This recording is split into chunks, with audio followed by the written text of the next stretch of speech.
भर में एक बार फिर से ठंड के बीच कोरोना मरीजों की संख्या लगातार बढ़ती जा रही है। मध्य प्रदेश का हाल आपको बताते हैं। राजधानी भोपाल में 32 लोगों की जांच में 5 लोग पॉजिटिव मिले हैं, जिनमें से 3 मरीज तो एक ही परिवार के हैं। सभी मरीजों को कोरोना वैक्सीन भी लग चुकी है और इनमें से 4 मरीजों में कोई लक्षण दिखाई नहीं दिए हैं। उन्हें होम आइसोलेशन में रखा गया है। वहीं एक मरीज दूसरी बीमारी से भी पीड़ित है, जिसे अस्पताल में भर्ती किया गया। भोपाल में 8 एक्टिव केस इस वक्त बताए जा रहे हैं, जिनमें से 6 मरीज होम आइसोलेशन में है, जबकि 2 मरीज अस्पताल में भर्ती हैं। तो मध्य प्रदेश के कोरोना का हाल हम आपको बता रहे हैं। मध्य प्रदेश में देखा जाए तो केसेस जो है अब सामने निकल कर आ रहे हैं, और देश की भी बात की जाए तो देश में भी हम देख रहे हैं कि लगातार मामले सामने निकल कर आ रहे हैं, साथ ही साथ मौतें भी हो रही है। मध्य प्रदेश का हाल एक बार फिर से बता दें। देखिए, 32 लोगों के सैंपल लिए गए थे, जांच की गई, जिसके बाद 5 लोग ऐसे हैं जो पॉजिटिव मिले हैं, जिनमें से 3 लोगों को लेकर ये जानकारी सामने निकल कर आई है कि 3 लोग एक ही परिवार के हैं और सभी मरीज कोरोना वैक्सीन भी लग चुकी है। उसके बाद भी यहाँ पर कोरोना हुआ है। 4 मरीजों की बात की जाए तो इनमें से बताया जा रहा है कि कोई लक्षण नहीं है और उन्हें होम आइसोलेशन में भी रखा गया है। तो वहीं एक मरीज दूसरी बीमारी से पीड़ित भी बताया जा रहा है, जिसे अस्पताल में भर्ती करवाया गया है। तो देखिए, कोरोना के नए वेरिएंट JN.1 की बात की जाए, जो कि देश में दस्तक दे चुका है। देश के अलग अलग राज्यों में इसके मामले सामने निकल कर आ रहे हैं। मध्य प्रदेश में बात की जाए तो हालांकि देखिए, इस वेरिएंट के मामले तो नहीं, लेकिन हाल फिलहाल में जो 32 सैंपल लिए गए थे, जिनकी जांच की गई, उनमें से 5 लोग कोरोना पॉजिटिव पाए गए हैं। और देखिए, जिस तरीके से पूरे देश में कोरोना के मामले धीरे धीरे अब बढ़ते हुए नजर आ रहे हैं, ऐसे में सरकारें भी यहाँ पर अलर्ट मोड पर नजर आ रही है। और चलिए एक हमारी सहयोगी अमृतांशी का रुख कर लेते हैं, उनसे ज्यादा अपडेट जानते हैं। अमृतांशी, मध्य प्रदेश की बात की जाए तो अब धीरे धीरे मामले यहाँ पर बढ़ रहे हैं, जो कि चिंता का विषय है। बिल्कुल, देखिए, चिंता का विषय तो है ही, क्योंकि जिस तरीके से पूरे देश भर में जो है कोरोना के मामलों में बढ़ोतरी दर्ज हुई है, उसी कड़ी में राजधानी भोपाल और मध्य प्रदेश के अलग अलग जिलों में कोरोना के नए मरीज निकलकर सामने आ रहे हैं। हाँ, इनमें एक चीज कॉमन है कि ये जो तमाम मरीज हैं, ये सभी ट्रैवल हिस्ट्री के साथ हैं। जो सबसे पहले मरीज मिले थे वो जो है दूसरे, हम कह सकते हैं कि देश से बाहर ट्रैवल करके आए थे, मालदीव से जो है वो लौटे थे। इसके अलावा जो है जो भी नए मरीज मिल रहे हैं वो सब ट्रैवल हिस्ट्री के साथ है। कोई बैंगलोर से आया है तो कहीं और से आया है, और इसी कारण जो है उनमें कोरोना जो है के लक्षण देखने को मिले हैं। और रैपिड टेस्ट के जरिए इन सभी की जांच आ रही है, क्योंकि एयरपोर्ट्स पे जो है खासतौर से रैपिड टेस्ट जो है वो शुरू किए जा चुके हैं, और RT-PCR की जो जांच है उसके जरिए रिजल्ट्स आ रहे हैं। भोपाल की अगर बात की जाए तो कल का दिन थोड़ा खतरनाक जरूर रहा। पिछले 24 घंटे में 5 नए मरीज कोरोना के निकलकर सामने आए, जिसमें जो 3 मरीज हैं वो एक ही फैमिली के हैं। हालांकि तीनों को जो है वो घर पर ही आइसोलेशन में रखा गया है, और आइसोलेशन में ही जो है कोरोना की उनकी जो है पूरे इलाज किए जा रहे हैं। इसके अलावा 2 और मरीज हैं। एक मरीज भी जो है होम आइसोलेशन में अपने आप को जो है वो ठीक कर रहे हैं, लेकिन एक मरीज जो है जिसमें कई ऐसी बीमारियां पहले से थी, जिसके कारण जो है वो हॉस्पिटल में भर्ती किए गए हैं, और उनका हॉस्पिटल में जो है फिलहाल इलाज जारी है। राजधानी भोपाल में जो है कुल एक्टिव केस अब 8 हैं। हालांकि जो है ये तमाम ट्रैवल केस हिस्ट्री वाले हैं, इसलिए इनको पहले ही आइसोलेशन में जो है वो किया गया, जिससे कि और भी ज़्यादा जगह पर ये जो है वो खासतौर से कोविड ना फैले। लेकिन इसके अलावा इंदौर और जबलपुर की अगर बात की जाए तो यहाँ पर भी केसेस लगातार निकलकर सामने आ रहे हैं, क्योंकि इंदौर और जबलपुर एयरपोर्ट पर भी जो लगातार RT-PCR की जाँच हो रही है उसमें कोरोना के मरीज निकल रहे हैं। तो कहीं ना कहीं कुछ एक्टिव केस प्रदेश में है, रोजाना सैंपल लिए जा रहे हैं, और उसमें से जो है अभी तो भले ही कम संख्या में सैंपल्स आ रहे हैं, क्योंकि राजधानी भोपाल में पिछले हफ्ते तक इक्का दुक्का केसेस आ रहे थे, लेकिन अचानक से 5 केस आना जाहिर सी बात है ये थोड़ी जो है चिंता वाला हम कह सकते हैं स्थिति हो जाएगी। लेकिन कहीं ना कहीं स्वास्थ्य विभाग इसको लेकर लगातार मॉनिटरिंग कर रहा है।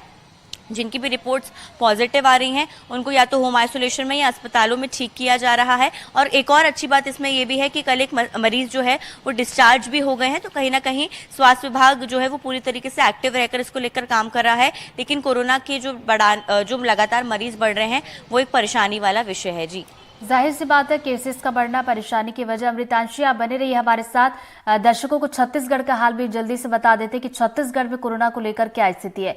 देखिए, अगर छत्तीसगढ़ की बात की जाए तो यहां पर भी कोरोना तेजी से पैर पसार रहा है। गुरुवार को प्रदेश में 12 नए मामले सामने निकल कर आए। सबसे ज्यादा अगर देखा जाए तो 6 मरीज दुर्ग से मिले हैं, वहीं रायपुर में 1, रायगढ़ में 2, जांजगीर में 1 मामला सामने निकल कर आया है। इसी तरीके से बस्तर और राजनांदगांव की बात की जाए तो यहां से भी एक कोरोना का मामला सामने निकल कर आया है। और इस तरह छत्तीसगढ़ में अगर देखा जाए तो एक्टिव मरीजों की संख्या अब बढ़कर 30 के पार जा चुकी है। अब ये आंकड़ा जो है 31 का हो गया है।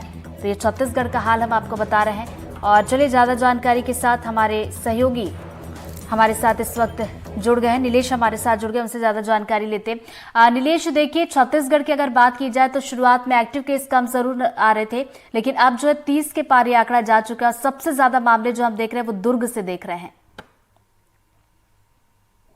जी बिल्कुल। अभी फिलहाल जब 21 तारीख से, खासकर 21 दिसंबर से जांच भी काफी बढ़ाई गई है कोरोना को लेकर, और जो एक्टिव मामले इससे पहले जो था वो शून्य था और उसके बाद से लगातार बढ़ते जा रहे हैं मामले। कल तक की स्थिति में अगर बात की जाए, मतलब आज अगर 27 तारीख की स्थिति में बात की जाए तो सिर्फ 19 मरीज थे, लेकिन अब बढ़कर 31 के आसपास हो गए हैं। सबसे ज्यादा मामले दुर्ग में पहले भी थे। दुर्ग में 7 मामले थे इससे पहले। कल का जो बुलेटिन जारी हुआ शाम को, उसके पहले की अगर बात करें तो 7 मामले थे, जो बढ़कर अब 13 हो गए हैं। राजधानी रायपुर में भी 7 मामले हो गए हैं। इसके अलावा जो दूसरे, जैसे बस्तर, दूसरे इलाकों की बात करें, जो सीमावर्ती राज्य इलाके हैं, जिले हैं, राज्यों से जुड़ते हैं दूसरे राज्यों से, वहां पर भी स्थितियां जो है अब बढ़ रही हैं कोरोना को लेकर। और जो महामारी नियंत्रक विभाग है जो छत्तीसगढ़ का, वो लगातार अलर्ट मोड पर है और अलर्ट जारी किया जा रहा है। कल ही डॉक्टर सुभाष मिश्रा का बयान इसमें आया था और उन्होंने हालांकि एक राहत वाली बात जरूर ये बताई थी। एक भ्रामक मैसेज पूरे इलाके में चल रहा था कि जो बूस्टर डोज नहीं लगवाए हैं उनको नया वेरिएंट जो है कोरोना का, उस पर वो काफी असरकारी हो रहा है और वो उनको पकड़ रहा है। लेकिन उन्होंने उस पर स्थिति स्पष्ट की कि अभी तक किसी भी विशेषज्ञ या फिर किसी भी जो जांच करता है, इसमें कोई ऐसी बात सामने नहीं आई है कि जो बूस्टर डोज नहीं लगवाए हुए हैं उनको नया वेरिएंट जो है वो असर कर रहा है। ऐसी कोई बात नहीं है। नया वेरिएंट जो है उसका बूस्टर डोज लगाने या न लगाने से कोई मामला नहीं है। तो एक जरूर ये राहत का बयान उन्होंने जारी किया था, लेकिन साथ ही साथ ये अलर्ट भी जारी किया था कि अभी खासकर न्यू ईयर में जो पार्टियां होती हैं, और अभी हाल ही में क्रिसमस गया है, और ऐसे में जो गेट टुगेदरिंग का मामला होता है, लोग एक जगह इकट्ठा होते हैं, उसमें सतर्क रहने की जरूरत है। और खासकर पब्लिक प्लेसेस पे जो कोरोना की गाइडलाइन है उसका जरूर पालन करें, ऐसा स्वास्थ्य विभाग द्वारा लगातार अलर्ट जारी किया जा रहा है। साथ ही साथ ये दावे भी किए जा रहे हैं छत्तीसगढ़ में कि जो ऐसी किसी भी स्थिति से जो भी कभी भविष्य में आ सकती है, लहर के तौर पर आ सकती है, उससे निपटने के पूरे इंतजाम स्वास्थ्य विभाग द्वारा कर लिए गए हैं। चाहे अस्पतालों में बेड की व्यवस्था हो, जरूरी दवाइयां हो या फिर ऑक्सीजन सिलेंडर की पर्याप्त व्यवस्था हो, ये सारी व्यवस्थाओं का दावा जो है वो स्वास्थ्य विभाग कर रहा है कि वो उनके तौर पे उसके ओर से कर लिया गया। और लगातार जिला स्तर पर और राज्य स्तर पर मॉनिटरिंग की जा रही है। एक टीम बनाई गई है जो टीम लगातार अपडेट कर रही है सुविधाओं को लेकर, और जो मरीज आ रहे हैं एक्टिव उनको फिलहाल अगर होम आइसोलेशन की जरूरत है तो भी अस्पताल में ही रखा जा रहा है एहतियात। बिल्कुल नीलेश, हम देख रहे हैं अस्पतालों की तरफ से तैयारी पूरी कर ली गई है और हम भी लोगों से अपील करेंगे कि यहाँ पर डरने या घबराने की जरूरत नहीं है, बल्कि अपनी तरफ से सावधानी बरतने की जरूरत है। आप दोनों हमारे साथ बने रहिए। फिलहाल कुछ और खबरें अपडेट करवा दें। रायपुर से एक बड़ी खबर है, जहां पर एक ही परिवार के 3 लोगों का शव मिलने से सनसनी फैल गई है। घटना टिकरापारा थाना क्षेत्र के मठपुरैना स्थित बीएसयूवी कॉलोनी की बताई जा रही है, जहां पर पति पत्नी और एक बेटी का शव बंद कमरे में फांसी के फंदे पर लटका हुआ मिला। कमरा बाहर से बंद था। पुलिस ने जब कमरे का ताला तोड़ा तो तीनों के शव मिले। फिलहाल पुलिस ने मामला दर्ज किया है और आगे की कार्रवाई भी शुरू कर दी गई है। पुलिस इस मामले को आत्महत्या से जोड़कर भी देख रही है। मृतकों की पहचान लखनलाल सेन, रानू सेन और पायल सेन के रूप में हुई है। तो चलिए, इसी खबर पर ज्यादा जानकारी देंगे हमारे सहयोगी नीलेश हमारे साथ लगातार बने। नीलेश, कब का ये पूरा मामला है और शुरुआती जांच में क्या कुछ समझ में आ रहा है? कौन कौन से एंगल से पुलिस इस वक्त इस मामले की जांच कर रही है? बिल्कुल, देखिए, कल देर रात करीब 10 से 11 बजे बीएस यूपी कॉलोनी का जो ये ब्लॉक नंबर 2 है, वहां पर फ्लैट नंबर 5 से बदबू काफी 1-2 दिन से आ रही थी, लेकिन कल शाम को अचानक बदबू ज्यादा बढ़ गई तो पड़ोसियों ने इसकी जानकारी पुलिस को दी। कमरा बाहर से ही बंद था, 2-3 दिनों से बताया जा रहा है। ऐसे में किसी को ये अंदेशा नहीं था कि अंदर कौन है, कोई है भी। लेकिन जब बदबू लगातार बढ़ी तो पुलिस को इसकी सूचना दी गई थी और रात को करीब 10 से 11 बजे के बीच में पुलिस घटना स्थल पर पहुंची, यहाँ बीएसयूपी कॉलोनी में। और वहां पर जब ताला तोड़ा गया पुलिस की मौजूदगी में, फिर जब अंदर प्रवेश की तो फिर हैरान करने वाला नजारा था। देखा उन्होंने कि जो मंजर था कि 3 लोग एक पंखे से लटके हुए हैं। जब पहचान की गई, आसपास के लोगों से पूछताछ की गई तो वो पिता और माँ और उनकी बेटी, मतलब पति पत्नी और उनकी बेटी की उम्र महज 14 साल है, पायल जिसका नाम बताया जा रहा है। जो पिता हैं उनकी उम्र 42 साल है और 35 से 40 साल की उम्र के बीच का जो महिला है उनकी उम्र है। ऐसे में ये पुलिस उसके बाद से उस जगह को सील कर दी थी।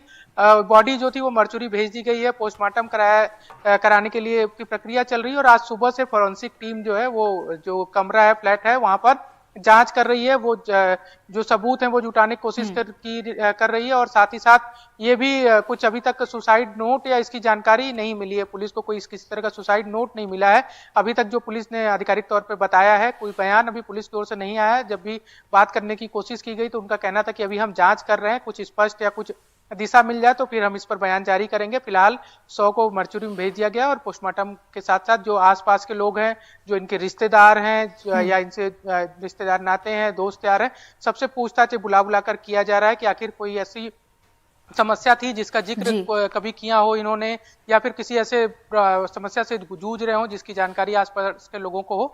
तो इस पर ही पूरी तरह से जांच की जा रही है। आपको बता दें कि ये जो बीएसयूपी कॉलोनी है, ये आर्थिक रूप से जो कमजोर लोग होते हैं, सरकार की योजना के तहत उन्हें मकान दिया जाता है। उन्हीं ऐसे ही लोगों का एक पूरा मोहल्ला है। तो इस वजह से भी ये भी माना जा सकता है कि बिल्कुल नीलेश, देखने वाली बात होगी कि आखिर वजह क्या रही, क्योंकि जैसा कि आप बता रहे हैं मौके से सुसाइड नोट भी बरामद नहीं किया गया। देखने वाली बात होगी कि आगे जांच में क्या कुछ सामने निकल कर आता है। नजरें आप बना रखिएगा, आगे भी अपडेट लेंगे। फिलहाल बहुत बहुत शुक्रिया आपका तमाम जानकारी के लिए।